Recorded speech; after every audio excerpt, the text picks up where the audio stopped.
ഓർമ്മപ്പെടുത്തലുകൾ വിശ്വാസികൾക്ക് നല്ലതാണ്. അവര് റിമൈൻഡർ വരുമ്പോൾ അവർ ചിന്തിക്കുന്നവരാണ്, സ്വയം തിരുത്തുന്നവരാണ് എന്ന് വിശുദ്ധ ഖുർആനിന്റെ ഈ ആയത്തിറങ്ങിയതിൽ പിന്നെയാണ് ഇസ്ലാം മഹാനവറുകളുടെ ഖൽബിലേക്ക് ആഴത്തിലിറങ്ങിയത് എന്ന് മഹാനായ ഉസ്മാൻ ഇബ്നു മദ്ഊൻ റളിയല്ലാഹു തആല അൻഹു.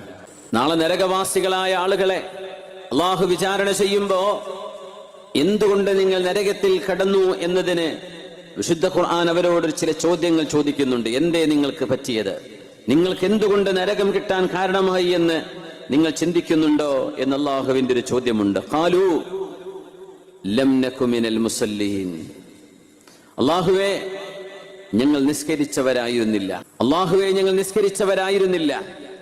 വലം നകു നുത്ഇമുൽ മിസ്കീൻ.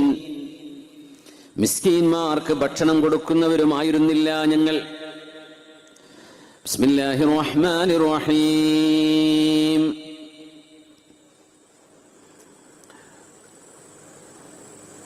കുല്ലു നഫ്സിൻ ബിമാ കസബത് റഹീന ഇല്ലാ അസ്ഹാബൽ യമീൻ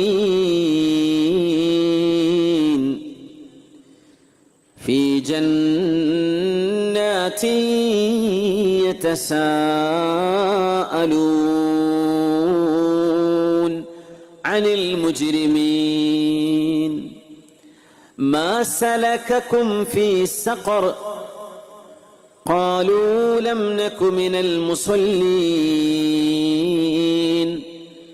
ولم نك نطعم المسكين وكنا نخوض مع الخائضين وكنا نكذب بيوم الدين حتى أتانا اليقين كل نفس بما كسبت رهينة. ഓരോ ശരീരവും എന്താണോ ചെയ്തു കൂട്ടുന്നത് ആ തിന്മകളാൽ പണയപ്പെടുത്തപ്പെടുകയാണ് ചെയ്യുന്നത് നരകത്തിൽ. തിന്മകൾ ചെയ്തതിന്റെ പേരിൽ ഓരോ ശരീരവും ആ ശരീരം നിർവഹിക്കുന്ന കർമ്മങ്ങൾക്ക് ഉത്തരവാദികളാണ്.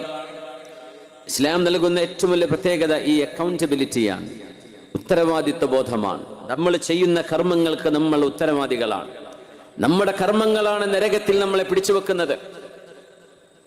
നമ്മുടെ തിന്മകൾക്ക് പകരം നമ്മുടെ ശരീരം പണയപ്പെടുത്തപ്പെടുകയാണ്. ഖുർആന്റെ ഭാഷ്യം അതാണ്.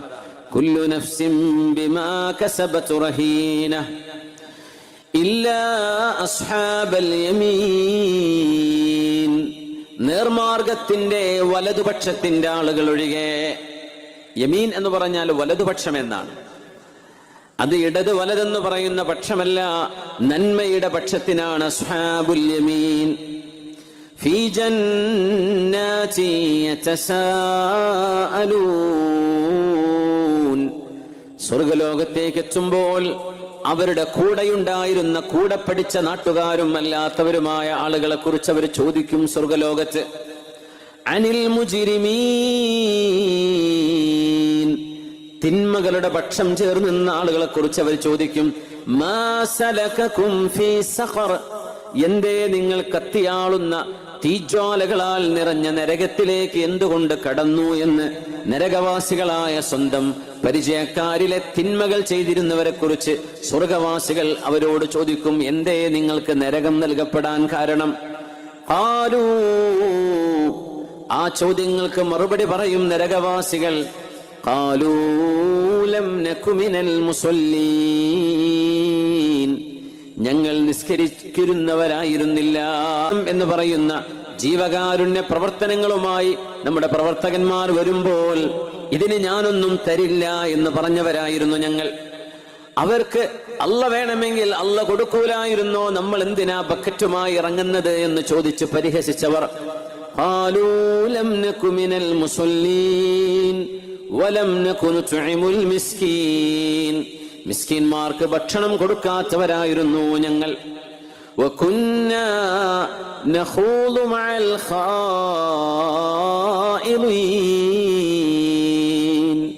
അല്ലാഹുവിന്റെ നിയമങ്ങളെ പരിഹസിച്ചുകൊണ്ടും സർക്കാസ്റ്റിക്കലി പരിഹാസ്യമായി ദീനിനെ ചിത്രീകരിച്ചുകൊണ്ടും നടക്കുന്ന ആളുകൾക്ക് ലൈക്കും ഷെയറും കൊടുക്കുന്ന പരിപാടിയായിരുന്നു ഞങ്ങൾക്ക്.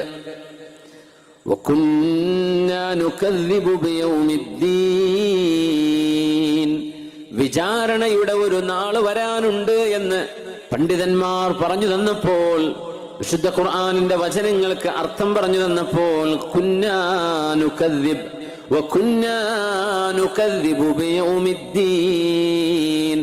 അങ്ങനെ ഒരു സംഗതി നടക്കാൻ പോകുന്നില്ല എന്ന് ആ കാര്യങ്ങൾ അറിയുമ്പോൾ കളിയാക്കി പറഞ്ഞവരായിരുന്നു ഞങ്ങൾ.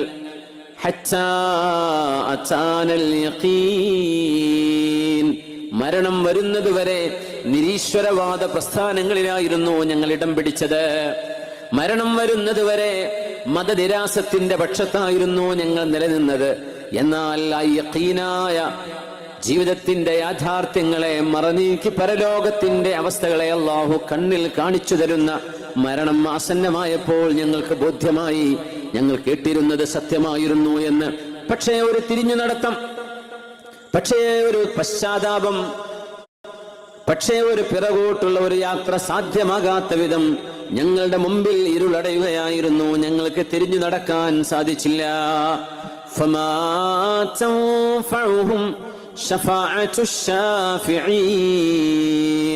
അതുകൊണ്ട് തന്നെ ഒരിക്കലും അള്ളാഹുവിന്റെ മുമ്പിൽ ശുപാർശ ചെയ്യുന്ന ഒരാളും മതനിരാസത്തിന്റെ ആളുകൾക്ക് ശുപാർശ ചെയ്യുകയില്ല. ശ്രദ്ധിക്കണേ, പടച്ചവനില്ല എന്ന് പറയുന്ന നിരീശ്വരവാദ പ്രസ്ഥാനങ്ങളിൽ കിടക്കുന്ന ഒരാൾക്ക് പോലും ഒരു വിശ്വാസിയും ശഫാഅത്ത് ചെയ്യാൻ അവർക്ക് അർഹതയില്ല. അവർ ചെയ്യുന്നവരല്ല.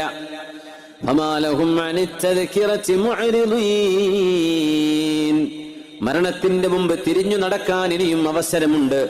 എന്താണ് സാരോപദേശം നൽകപ്പെടുമ്പോൾ അവർ മുഖം തിരിഞ്ഞു നടക്കുന്നത് എന്ന് വിശുദ്ധ ഖുർആൻ സൂറത്തുൽ മുദ്ദസിർ, كأنهم حمر مستنفرة فرت من قسورة بل يريد كل امرئ منهم أن يؤتى صحفا منشرة كلا بل لا يخافون الآخرة كلا إنها تذكرة فمن شاء ذكره وما يذكرون إلا أن يشاء الله هو أهل التقوى وأهل المغفرة. അതുകൊണ്ട് സത്യവിശ്വാസികളെ നരകത്തിൽ കടക്കാൻ കാരണമായ കാരണങ്ങളെ പറഞ്ഞെടുത്ത് അള്ളാഹുവിന്റെ മുമ്പിൽ അവർ കാരണം പറയുന്നത് അവർ നിസ്കരിച്ചിരുന്നില്ല എന്നതിന്റെ കൂടെ പാവപ്പെട്ടവരെ സഹായിക്കാൻ അവരാരും മുന്നോട്ട് വന്നവരായിരുന്നില്ല. അതുകൊണ്ട് ഈ ഒരു പ്രസ്ഥാനം മുന്നോട്ട് വെക്കുന്ന ആശയത്തിന്റെ അതിന്റെ ബലവും ശക്തിയും എത്ര വലുതാണ് എന്ന് സാന്ദർഭികമായി നമ്മൾ ഓർക്കാൻ കഴിയുന്ന ഒരു സംവിധാനം നമ്മുടെ നാടുകളിൽ വേറെയും പലത്. ഇത്തരം സംവിധാനങ്ങളെ സഹായിക്കുന്നത് അള്ളാഹുവിന് എത്ര ഇഷ്ടമാണെന്നറിയുമോ?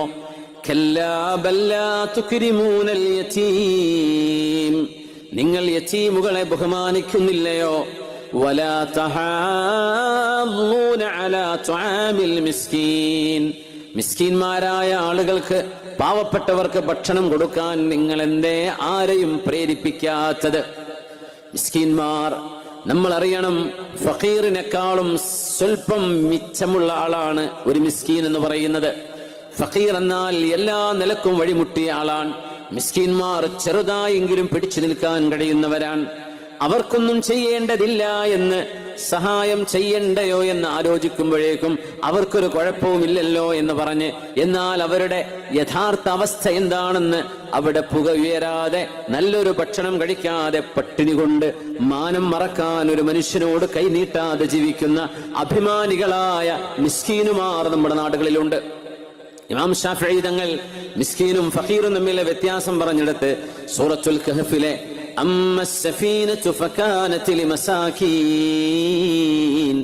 ആ കപ്പല് മിസ്കീന്മാരുടെ കപ്പലായിരുന്നു എന്ന് പറഞ്ഞ ആയത്താണ് ഉദ്ധരിക്കുന്നത്. മിസ്കീന്മാർക്ക് കപ്പലുണ്ടാകാം, അവർക്ക് ബസ്സുണ്ടാവാം, അവർക്ക് നല്ല വീടുണ്ടാകാം, പക്ഷെ അവര് ദാരിദ്ര്യത്തിലാണ്. ജനങ്ങളുടെ മുമ്പിൽ വലിയ മറയുണ്ട്, ജനങ്ങളുടെ മുമ്പിൽ അവരുടെ മക്കൾ ഗൾഫിലാണ്, പക്ഷെ അവർക്ക് ജോലിയുണ്ടോ? അവർക്ക് വരുമാനമുണ്ടോ, അവർക്ക് എന്തെങ്കിലും കിട്ടുന്നുണ്ടോ എന്നൊന്നും നാട്ടുകാർ നോക്കാറില്ലല്ലോ. 4 മക്കൾ ഗൾഫിലല്ലേ, അവർക്ക് എന്ത് സുഖമാണ് എന്ന് നമ്മൾ അങ്ങ് വിധി എഴുതി കഴിയും.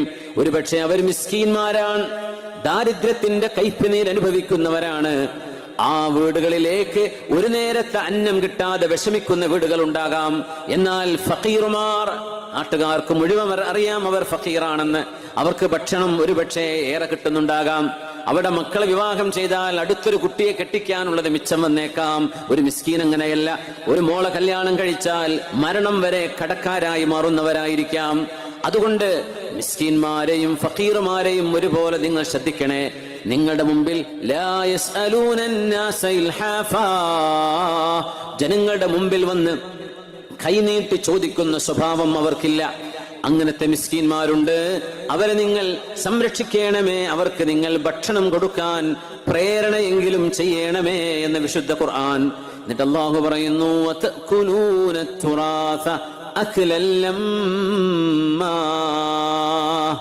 നിങ്ങൾക്ക് ജോലി പലതാണല്ലേ. മിസ്കിന്മാരെ സഹായിക്കാനോ, യതീമുകളെ സംരക്ഷിക്കുവാനോ, വിധവകൾക്ക് സംരക്ഷണം നൽകാനോ സമയം കണ്ടെത്തേണ്ടതിനു പകരം വാപ്പയൊന്ന് കണ്ണു ചിമ്മിയാൽ, ഉമ്മയൊന്ന് കണ്ണു ചിമ്മിയാൽ അനന്തര സ്വത്തിന് വേണ്ടി അടിപിടികൂടാമെന്ന് ചിന്തിക്കുന്നവരല്ലയോ നിങ്ങൾ?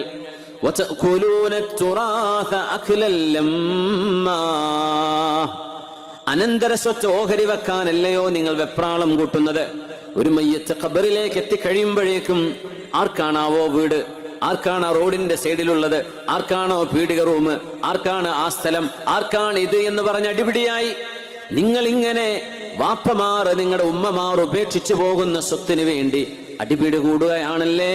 അതിനുവേണ്ടിയാണല്ലേ നിങ്ങൾ സമയം കണ്ടെത്തുന്നത്? അതിനല്ലേ നിങ്ങൾ പിണങ്ങുന്നത്? ചോരബന്ധങ്ങൾ പോലെ ചെറിയ ശമ്പളക്കാരാണെങ്കിലും കൂലിപ്പണി ചെയ്യുന്ന ആളാണ്, അയാൾ പോലും വിചാരിക്കരുത് സ്വതക്ക, അതൊക്കെ വലിയ രാജ്യന്മാർക്ക് പറഞ്ഞതല്ലേ, അത് ഗൾഫുകാർക്ക് പറഞ്ഞതല്ലേ, അതൊക്കെ തോട്ടവും തൊടിയൊക്കെ ഉള്ളവർക്ക് പറഞ്ഞതല്ലേ, എനിക്കൊന്നും പറഞ്ഞതല്ലല്ലോ എന്ന് ഒരു കൂലിപ്പണി ചെയ്യുന്ന ആള് പോലും ചിന്തിക്കരുതെന്നാണ്. അവർക്ക് എത്രയാണോ കഴിയുന്നത്, 5 രൂപയാണെങ്കിൽ അത് മതി, ചെയ്തേ പറ്റൂ. ഓരോരുത്തരും ചെയ്യേണ്ട ദൗത്യമാണ് ഖുർആനി പറയുന്നത്. നമ്മുടെ ഈ നാട്ടിൽ പുക്കൂത്ത് ഇങ്ങനെ ഒരു യുവജന കൂട്ടായ്മ ഉണ്ടായതിലും അതിന്റെ ഭാഗമായി ഇങ്ങനെ ഒരു മതപ്രഭാഷണ പരിപാടി ചെയ്യാൻ അവർ മുന്നോട്ട് വന്നതിലും നമ്മുടെ സഹോദര സമുദായങ്ങളിലെ നമ്മുടെ സുഹൃത്തുക്കൾ കയ്യും മെയ്യും മറന്ന് നമ്മുടെ റബീഉൽ അവ്വലിലൊക്കെ ഒരുപാട് സഹായങ്ങൾ, നമ്മുടെ കുട്ടികൾക്ക് പ്രോത്സാഹനങ്ങൾ അടക്കം നമ്മുടെ സഹോദര സമുദായ സുഹൃത്തുക്കൾ ചെയ്തു എന്നറിയാൻ കഴിഞ്ഞതിൽ വലിയ സന്തോഷമുണ്ട്. ഈ ഒരുമയും സ്നേഹവും നമ്മുടെ നാടുകളിൽ നിൽക്കുന്ന കാലത്തോളം നമ്മുടെ സമൂഹത്തിന് സമാധാനത്തോടെ മനുഷ്യജീവികൾക്ക്, മനുഷ്യർക്ക്, ജീവജാലങ്ങൾക്ക് സർവ്വതിനും അന്തസ്സോടെയുള്ള ഒരു അസ്തിത്വം അള്ളാഹു നൽകുമെന്നതിൽ യാതൊരു സംശയവുമില്ല.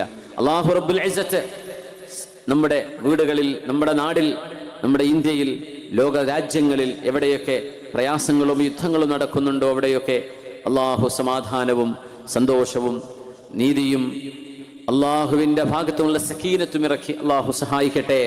ആമീൻ യാ റബ്ബൽ ആലമീൻ. ഉമർ ഇബ്നുൽ ഖത്താബ് റളിയല്ലാഹു അൻഹു മദീനയിൽ ഒരു മുസ്ലിമായ സഹോദരൻ യാചിച്ചു നടക്കുന്നത് മദീനയിൽ കണ്ടപ്പോ, അന്ന് ഉമർ റളിയല്ലാഹു അൻഹു ഖലീഫയാണ്.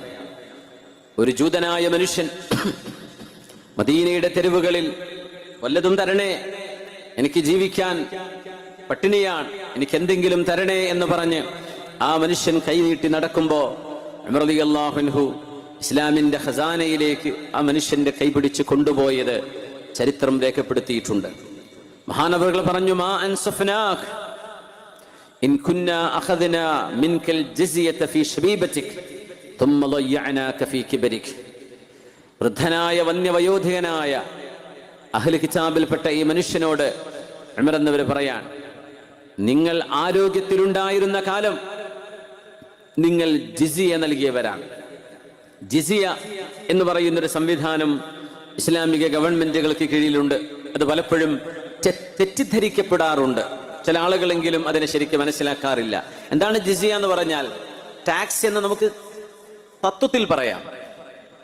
എന്ന് പറഞ്ഞാൽ മുസ്ലിം ഭരണാധികാരി ഭരണം നടത്തുന്ന സ്ഥലത്ത് കഴിഞ്ഞ കാലങ്ങളിലെ നിയമം, ഒരു യുദ്ധമുണ്ടായാൽ മുസ്ലിമീങ്ങളിലെ മുഴുവൻ പുരുഷന്മാരും യുദ്ധത്തിന് പോകണമെന്നാണ്.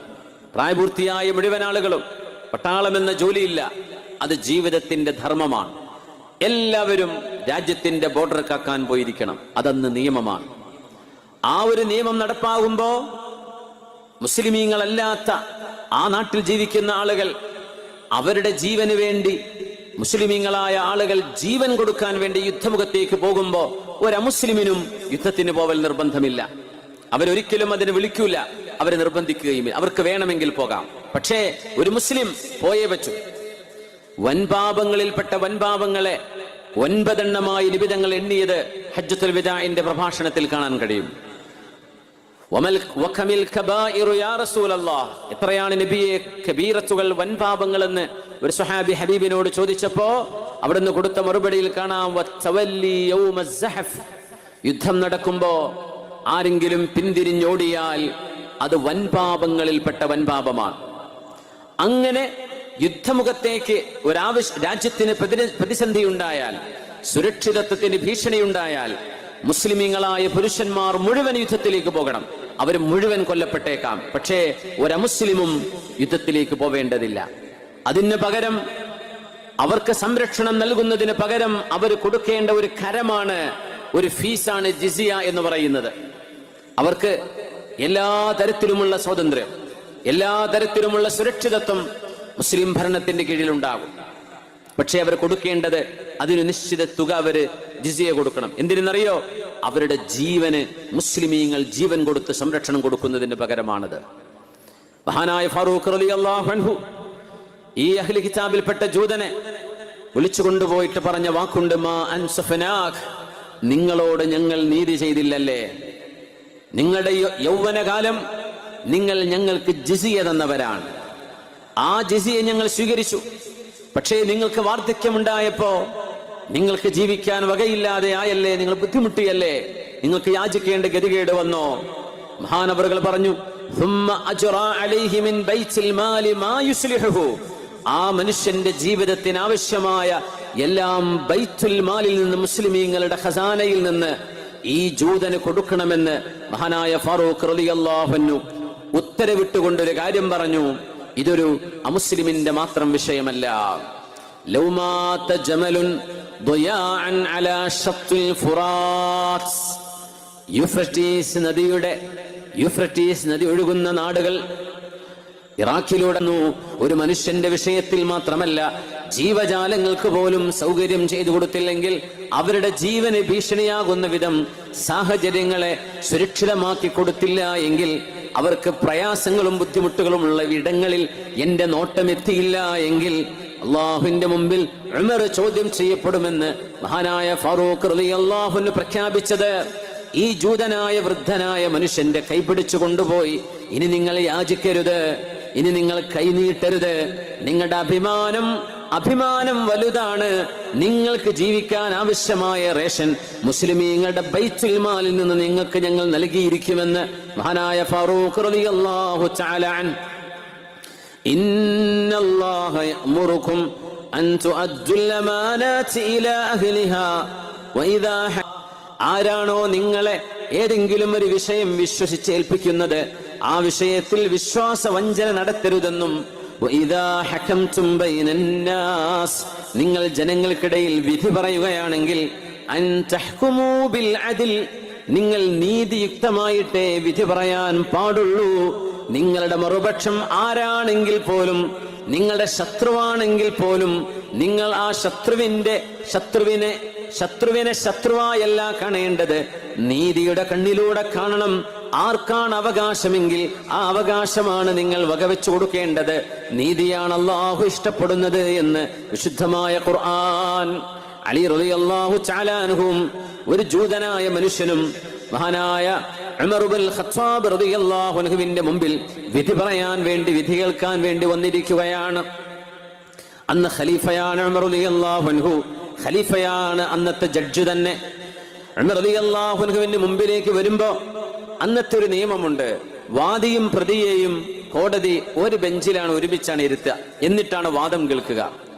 ഉമർ റളിയല്ലാഹു അൻഹു ജൂതനോടും അലി റളിയല്ലാഹു അൻഹുവിനോടും അവരുടെ വാദം കേൾക്കാൻ വേണ്ടി നിങ്ങൾ ഒരുമിച്ച് ബെഞ്ചിലിരിക്കണം എന്ന് പറഞ്ഞപ്പോ മഹാനായ അലി റളിയല്ലാഹു അൻഹുവിനെ യാ അലി എന്ന് വിളിക്കേണ്ടതിന് പകരം യാ അബൽ ഹസൻ, ഹസൻ എന്നവരുടെ ഉപ്പയെ, അല്ലാഹുവിന്റെ റസൂലിന്റെ പേരക്കുട്ടിയാണ് ഹസൻ ഹുസൈൻ, രണ്ടുപേര്. അതിൽ ഹസൻ എന്നവരുടെ പേര് പറഞ്ഞ് യാ അബൽ ഹസൻ.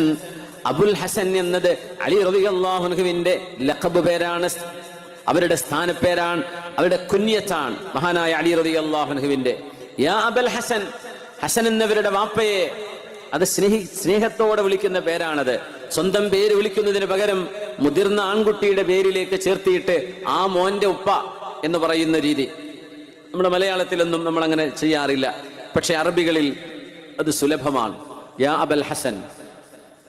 കേരളത്തിലെ പൊതുജനങ്ങൾക്കിടയിൽ ഒരു പുതിയ ട്രെൻഡിംഗ് AI ആപ്പ് ഇപ്പോൾ വാർത്തകളിൽ ഇടം നേടുന്നു. അതാണ് supernova AI spoken English. Ali റളിയല്ലാഹു അൻഹുവിന്റെ മുഖം ചുവന്നു തുടുത്തു ദേഷ്യപ്പെട്ടിരിക്കുകയാണ്. ഉമർ റളിയല്ലാഹു അൻഹു ചോദിച്ചു, അലിയാരെ, ഞാൻ പറഞ്ഞതിൽ എന്തെങ്കിലും ഇഷ്ടക്കുറവ് തോന്നിയോ? ഈ ജൂതന്റെ കൂടെ ഇരിക്കണം എന്ന് പറഞ്ഞത് നിങ്ങൾക്ക് ഇഷ്ടമായില്ലേ എന്ന് ചോദിച്ചു. അലി തങ്ങൾ പറഞ്ഞു, ഇതിനെന്താ, എനിക്ക് ഒരു ഇഷ്ടക്കുറവില്ല. പക്ഷേ എന്നെ ദേഷ്യം പിടിപ്പിച്ചത് നിങ്ങൾ എന്തിനാണ് എന്നെ അബുൽ ഹസൻ എന്ന് വിളിച്ചത്? ഹസന്റെ വാപ്പ എന്ന് വിളിക്കുന്നത് സ്നേഹത്തോടെ വിളിക്കുന്ന പേരല്ലേ? ഞാനിവിടെ പ്രതിയാണ്, ജൂതൻ വാദിയാണ്, അല്ലെങ്കിൽ ഞാൻ വാദിയാണ്, അദ്ദേഹം പ്രതിയാണ്, അദ്ദേഹം ഒരു അന്യമതസ്ഥനാണ്. ഞാനും ഇയാളും നീതിക്ക് വേണ്ടി നിങ്ങളുടെ കോടതിയിലേക്ക് വരുമ്പോ ഞാനും ഇയാളും നീതിക്ക് വേണ്ടി നിങ്ങളുടെ കോടതിയിലേക്ക് വരുമ്പോ ഞാനും നിങ്ങളും ചങ്ങാതിമാരാണ്, അത് വേറെ വിഷയം.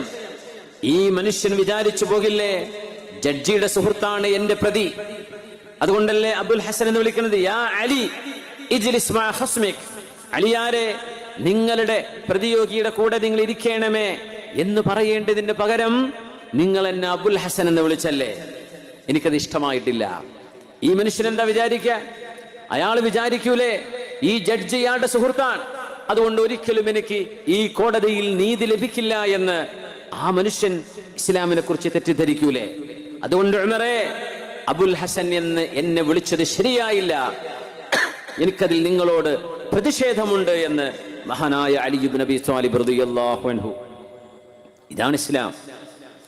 ഈ നീതിയുടെ പാഠങ്ങളൊക്കെ ലോകത്തോട് നമുക്ക് വിളിച്ചു പറയേണ്ടതുണ്ട്. ഈ ഒരു മനോഹരമായ ദീനിന്റെ ചിത്രം അലി റളിയല്ലാഹു അൻഹു ഒരൊറ്റ കാര്യം പറഞ്ഞത്, എന്തിനെന്നെ അബുൽ ഹസൻ എന്ന് ഇവിടെ നിന്ന് വിളിച്ചു? അതിവിടെ വിളിക്കേണ്ട പേരല്ല, കോടതിയുടെ ഉള്ളിലല്ല നിങ്ങളത് വിളിക്കേണ്ടത്, അത് കോടതിക്ക് പുറത്ത് നമ്മൾ കണ്ടുമുട്ടുമ്പോ നമ്മൾ ചങ്ങാതിമാരാണ്. പക്ഷേ കോടതിയിൽ എനിക്കൊരു സ്ഥാനം കൂടുതൽ ആ മനുഷ്യനേക്കാൾ നിങ്ങൾ നൽകുമ്പോ ആ മനുഷ്യർ തെറ്റിദ്ധാരണ വരൂലേ? അതിൽ അത്ഭുതം എന്താണെന്നറിയോ? ഈ കേസിൽ വിധി പറഞ്ഞപ്പോ അലി റളിയല്ലാഹു അൻഹുവിനെതിരായിരുന്നു വിധിയുണ്ടായത് എന്നത് മറ്റൊരു സത്യമാണ്. പക്ഷേ ഇന്നല്ലാഹ യഅ്മുറു ബിൽ അദ്ലി വൽ ഇഹ്സാൻ, അല്ലാഹു നിങ്ങളോട് നീതി ചെയ്യണമെന്ന് ഉപദേശിക്കുകയാണ്. വൽ ഇഹ്സാൻ, നിങ്ങൾ ജനങ്ങൾക്ക് ഉപകാരം ചെയ്യണം, നന്മകൾ ചെയ്യണം. വഈതാഇ ദിൽ ഖുർബാ, നിങ്ങളുടെ കൂടപ്പിറപ്പുകളെ നിങ്ങൾ കൂടെ നിർത്തണം, അവർക്ക് നിങ്ങൾ നൽകണം, അവരെ സഹായിക്കണം. വയൻഹാ അനിൽ ഫഹ്ശാഇ വൽ മുൻകർ, വ്യഭിചാരത്തിലേക്ക്, മദ്യപാനത്തിലേക്ക്, തിന്മകളിലേക്ക്, മയക്കുമരുന്ന് ലഹരികളിലേക്ക് നിങ്ങൾ പോകരുത്. വൽ മുൻകർ, വെറുക്കപ്പെടുന്ന സ്വഭാവങ്ങൾ ഒന്നും ചെയ്യരുത്. വൽ ബഗി, നിങ്ങൾ ആരോടും അനീതി ചെയ്യുകയും അരുത്. യഇലുകും ലഅല്ലകും തദക്കറൂൻ, നിങ്ങൾക്ക് ബോധ്യം വരാൻ വേണ്ടി അല്ലാഹു നിങ്ങളെ സാരോപദേശം ചെയ്യുകയാണ് എന്ന് വിശുദ്ധ ഖുർആൻ. എത്ര മനോഹരമാണ് അള്ളാഹുവിന്റെ വചനങ്ങൾ.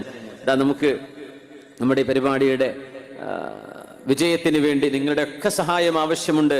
നമ്മുടെ വളണ്ടിയർമാർ ബക്കറ്റുമായിട്ട് നമ്മുടെ സദസ്സിലേക്ക് വരുന്നുണ്ട്. എല്ലാവരും അകമഴിഞ്ഞ് സഹായിക്കണേ. ഇനി ഞാനത് ആഴത്തിൽ ഇനി ഊന്നി പറയേണ്ട ആവശ്യമില്ല എന്ന് വിചാരിക്കുന്നു. ഉമ്മമാരെ, നിങ്ങളെ കൊണ്ട് കഴിയുന്നത് നിങ്ങളെ സഹായിക്കണം. നിങ്ങളുടെ ഭർത്താക്കന്മാർക്ക് പൊരുത്താണെങ്കിൽ, നിങ്ങളുടേതാണെങ്കിൽ നിങ്ങൾക്ക് സ്വന്തമായിട്ട് എന്തെങ്കിലും നിങ്ങളുടെ കയ്യിലുള്ള ആഭരണങ്ങളിൽ അള്ളാഹുവിന് വേണ്ടി കൊടുക്കാൻ താല്പര്യമുള്ളത്?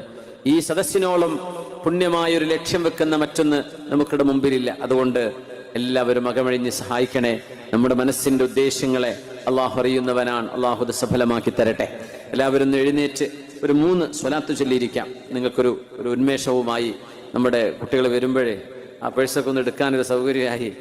അല്ലാ സ്വല്ലു അലൻ നബി മുഹമ്മദിൻ വആലിഹി അല്ലാഹുമ്മ സ്വല്ലി അലാ സയ്യിദിനാ മുഹമ്മദിൻ വഅലാ ആലി സയ്യിദിനാ മുഹമ്മദിൻ വബാരിക് വസല്ലിം അലൈഹി اللهم صل على سيدنا محمد وعلى آل سيدنا محمد وبارك وسلم عليه اللهم صل على سيدنا محمد وعلى آل سيدنا محمد وبارك وسلم عليه. കൈയൊക്കെ ഒന്ന് പൊക്കി നോക്കി. കൈ പൊക്കിയിട്ട് ഒരു 2-3 കുടച്ചിൽ കുടഞ്ഞ് കാലൊക്കെ ഒരല്പം ഒന്ന് ഇളകി ഒരു കുടച്ചിലൊക്കെ കുടഞ്ഞ് ഒന്ന് ഊര് വലിയാനൊക്കെ ഉണ്ടെങ്കിൽ ഒന്ന് ഊര് വലിഞ്ഞ് ഒന്ന് റാഹത്തിലിരുന്നോളി. അൽഹംദുലില്ലാഹ്. തോന്നി നന്നായത്. ഈ പന്തലിടുമ്പോൾ കുട്ടിമാക്ക് പറഞ്ഞു 5000 ആക്കിയിരിക്കാനുള്ള പന്തൽ. ഞാൻ തമാശക്ക് പറഞ്ഞു. അപ്പോൾ ഒരു മഴയൊക്കെ പെയ്താലേ ഇത് മുതലാവുള്ളൂ, അല്ലെങ്കിൽ പന്തലിട്ട് വെറുതെ പോയി തോന്നൂലേ. അൽഹംദുലില്ലാഹ്, മഴ പെയ്തു, കാലാവസ്ഥയൊക്കെ തണുത്തും ചെയ്തു, നമുക്ക് റാഹത്തിലിരിക്കാൻ പറ്റുന്നു. അല്ലെങ്കിൽ ഈ പന്തലിൻ്റെ താഴെ ഇങ്ങനൊരു കാലാവസ്ഥ തണുത്തില്ല എങ്കിൽ ഇരിക്കാൻ വലിയ പ്രയാസമായിരിക്കും അല്ലേ. അൽഹംദുലില്ലാഹ്, നല്ല എയർ കണ്ടീഷൻ ചെയ്ത പോലെയുള്ളൊരു കാലാവസ്ഥയിലാണ് ഇപ്പം നമ്മൾ ഇരിക്കുന്നത്. അള്ളാഹു അനുഗ്രഹിക്കട്ടെ. ഈ പന്തല് നമുക്ക് വേണ്ടി ഒരുക്കി തന്ന ഒരു കുടുംബമുണ്ട്. അള്ളാഹു അവരുടെ ഉദ്ദേശങ്ങളെ പടച്ചതമ്പുരാൻ അറിയുന്നവനാണ്. അള്ളാഹു അത് പൂർത്തിയാക്കി കൊടുക്കട്ടെ. അവരുടെ ഉദ്ദേശങ്ങളെ റബ്ബ് സഫലമാക്കട്ടെ. അവരുടെ മാതാപിതാക്കൾക്ക് അതിൻ്റെ ഗുണം അള്ളാഹു നൽകട്ടെ. മരിച്ചുപോയുടെ ഖബറിലേക്ക് അള്ളാഹു അതിൻ്റെ പ്രതിഫലം എത്തിച്ചു കൊടുക്കട്ടെ. അവരുടെ കച്ചവടങ്ങളിൽ, ഏർപ്പാടുകളിൽ, ബിസിനസ്സുകളിൽ, കുടുംബത്തിൽ, മക്കളിൽ അള്ളാഹു അവർക്ക് നന്മ ചെയ്യട്ടെ എന്ന് പ്രത്യേകം ദുആ ചെയ്യുകയാണ്. നമ്മുടെ കുട്ടിമാക്കാൻ്റെ കാര്യം പിന്നെ പറയേണ്ടതില്ല. ഞങ്ങൾ ഒരുമിച്ച് മസ്ജിദുൽ അഖ്സ ഒരു യാത്രയിലുണ്ടായിരുന്നു. അബൂബക്കർ ഫൈസി ഉസ്താദ് ഉണ്ടായിരുന്നു. അന്ന് ഞങ്ങൾക്കൊരു വലിയൊരു ട്രാജഡി ഉണ്ടായി ഈജിപ്തിൽ വെച്ച്. ഞങ്ങളെ കൂടെ വന്നൊരു ഉമ്മയെ കാണാതെയായിപ്പോയി. ഉമ്മനെ കാണുന്നില്ല. ഉമ്മയെ ബസ്സിൽ നിർത്തിയതാ. പ്രായമുള്ള ഉമ്മയാണ്. ഉമ്മക്ക് മലയാളമല്ലാതെ ഒന്നും അറിയില്ല. ഞങ്ങൾ ഫിറഔന്റെ ഡെഡ് ബോഡി കാണാൻ വേണ്ടി മ്യൂസിയത്തിലേക്ക് കയറി വന്നപ്പോഴേക്കും ഉമ്മനെ കാണാനില്ല. ഈ ഖൈറോ നഗരത്തിൻ്റെ ഏറ്റവും തിരക്ക് പിടിച്ച സ്ഥലം.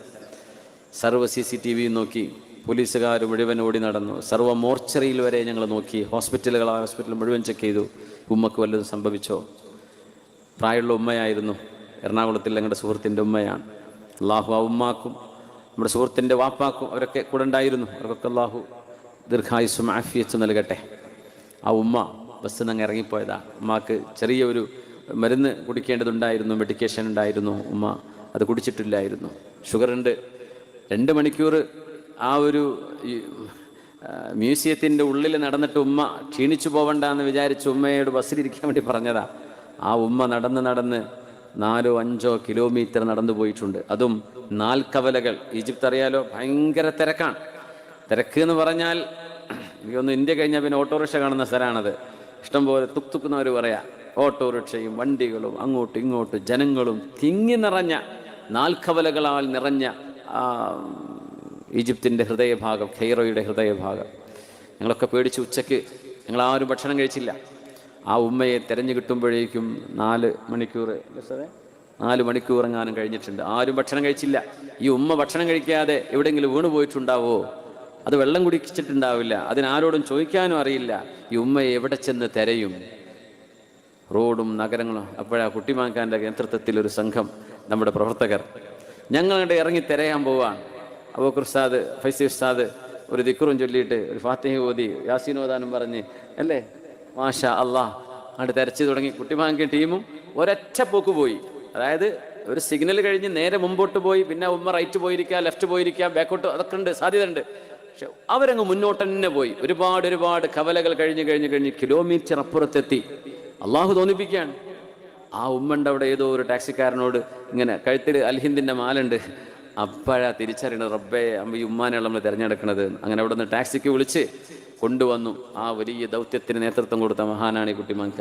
അപ്പം അന്ന് കുട്ടിമാക്ക പറഞ്ഞു, നമ്മളെ നാട്ടിൽ ഒരു വയലിന് വരണേ. സംഭവം കഴിഞ്ഞിട്ട് 4 കൊല്ലം 5 കൊല്ലം മാഷാ അല്ലാഹ്, ഇപ്പോഴാണ് അതിന് അവസരം ഉണ്ടാകുന്നത്. അതുകൊണ്ട് കുട്ടിമാൻകായുടെ ആ ഒരു ചുറുചുറുക്ക്, അവരുടെ നേതൃത്വത്തിൽ വലിയൊരു, എല്ലാവരും കരച്ചിലായിരുന്നു. ആരും ഭക്ഷണം കഴിച്ചില്ല. അന്ന് രാത്രി നൈൽ ക്രൂയിസ് ഉണ്ട്. ആരും പറഞ്ഞു ഞങ്ങളൊന്നും ബോട്ടിനില്ല.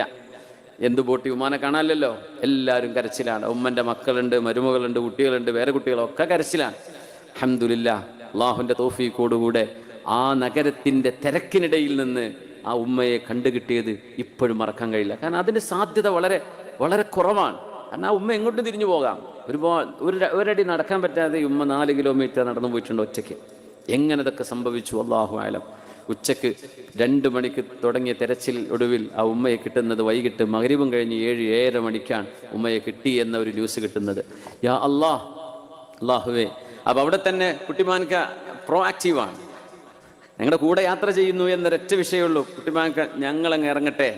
അവരങ്ങ് ഇറങ്ങി. പോലീസും പട്ടാളം ഒക്കെ തിരയുന്നുണ്ട്. എല്ലാവർക്കും വിവരം കൊടുത്തു ഇങ്ങനെ ഒരു ഉമ്മയെ മിസ്സിംഗ് ആണ്.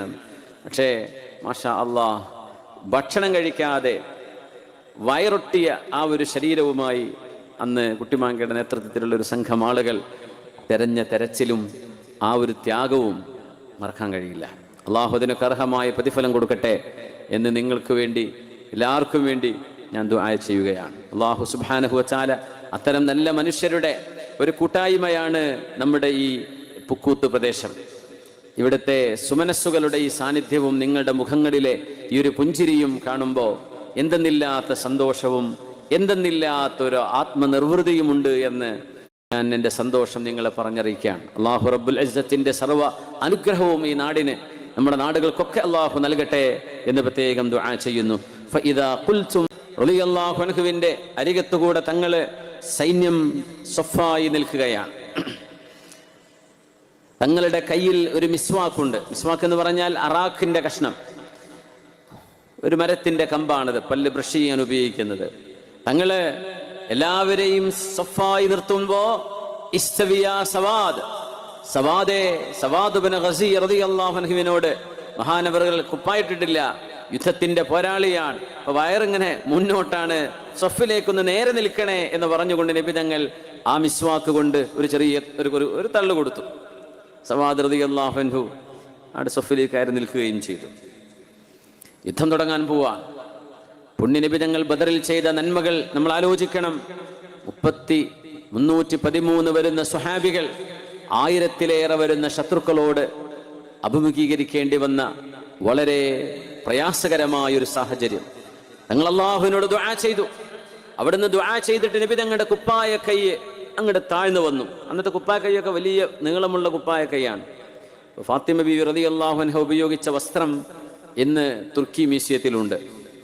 ഫാത്തിമ റളിയല്ലാഹു അൻഹയുടെ വസ്ത്രം.